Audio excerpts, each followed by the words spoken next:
So let's talk about EEAT. It stands for experience, expertise, authoritativeness, and trustworthiness. The concept was introduced in late 2022, like December of 2022, to Google's Search Rater Guidelines. That means it actually predates the helpful content updates that we saw in late 2023 and in March 2024.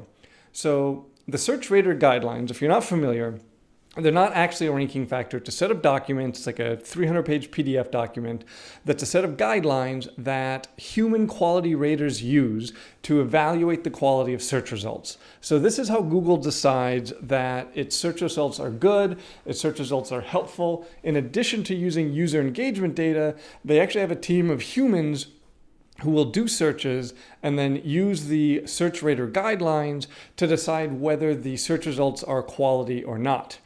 So they're not actually a ranking factor. That being said, when Google sees too many low quality pages on its search results, Google uses that data to drive algorithm changes. This is what we saw with the helpful content update and again in the March 2024 core update, where Google took a bunch of traffic from niche websites and gave it to highly authoritative user content generated sites. So the theory, of course, is that the word experience will, if the website owner has direct experience, then it's going to help build trust with the searcher.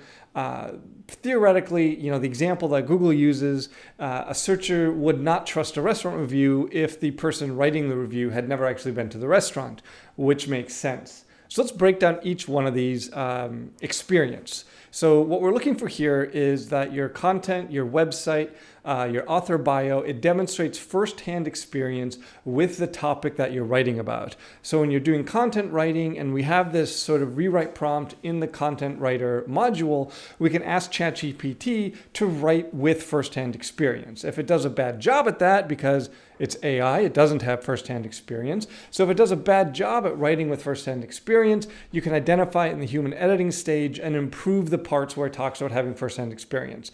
We also want to make sure that we have an author bio, and that bio should definitely focus on having firsthand experience with whatever the topic at hand is. Expertise. So the first way we're going to manage expertise is by developing topical relevancy and authority mapping for all the content we produce. If you're following the methods that I lay down for how to write content, how to decide what content to write, then you are going to go a long way toward developing the expertise. This is one of the reasons that topical maps work so well for Google's search algorithm the way that it works now, because that deep topical authority is established when you build that. Additionally, citing sources and linking to trusted sites and studies, very, very helpful. That's why when we write content, we're asking ChatGPT to always add external links to trusted sites. Authoritativeness. So here we might do a little bit of off-site SEO. A press release is a good way to add authoritativeness. Then we're going to have links coming into the site from very high DR, very trusted websites that are press releases. It's arguable whether that actually helps in SEO or not. I think it does. I've seen some results. So we typically do press releases.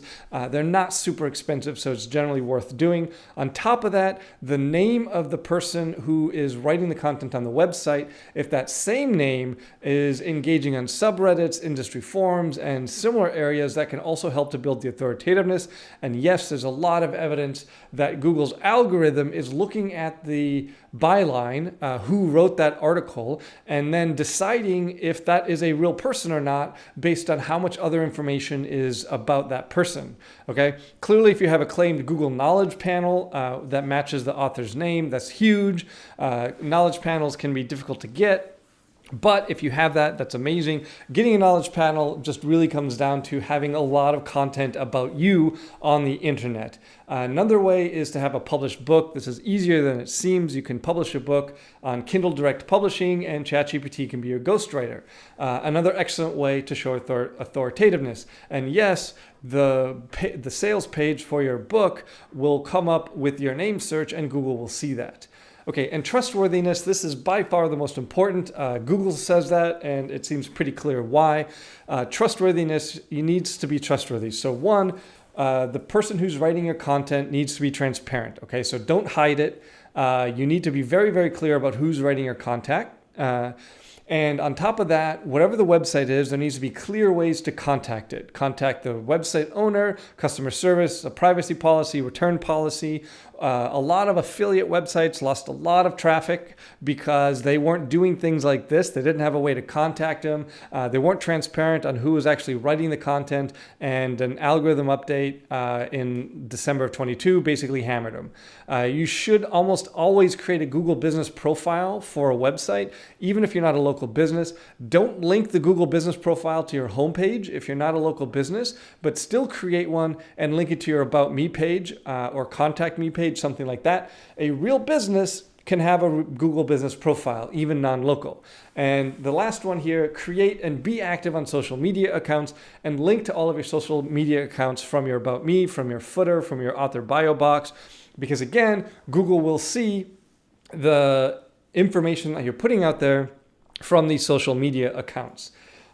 So EEAT, content that has uniqueness, human experience, perspective, opinions, and advice will almost always outperform generic AI-generated content. Google is going out of its way to try as hard as it can to not rank generic AI-generated content that is just drivel. Okay, so the module set called Content Generation is going to cover how we get ChatGPT to write content fairly easily, fairly quickly. That meets this bar. But the next thing that you need to do as the website owner or your client needs to do is go through and establish EEAT with some off-page things, with some on-page things to make sure that Google sees you as a real person. Okay, I started this module by asking, is EEAT real? I think it is real. I've seen a lot of evidence that websites that have fake people that are the team that generate the content, they just have been absolutely hammered over and over again. So either having a real person be your content writer or having it look like a real person, but very effectively done, a lot more than a name and an AI generated face is what you need to establish EEAT.